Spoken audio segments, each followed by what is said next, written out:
একাদশ দ্বাদশ শ্রেণীর জীববিজ্ঞান প্রথম পত্র আমরা গাজী পাবলিশার্সের প্রকাশিত Gazi S M Azmal, doctor Shafiur Rahman এবং সম্পাদনায় ডক্টর গাজী এস এম আসমাতের বইটি থেকে কাজ করছি। আমরা কোষ রসায়নে কাজ করছি, সেল কেমিস্ট্রি, লিপিডের শ্রেণীবিভাগ করছি আমরা ৭৩ পৃষ্ঠায়। তার আগে আমরা লিপিড কাকে বলে সেটি জেনে নেই, সেটি হচ্ছে ৭২ পৃষ্ঠায়।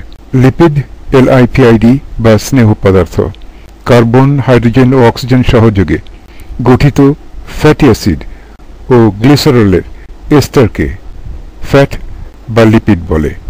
লিপিড কাকে বলে বলে আমরা এই জিনিসটি বলবো, কিন্তু জিনিসটি কি সেটি আমরা একটু বুঝবার চেষ্টা করি।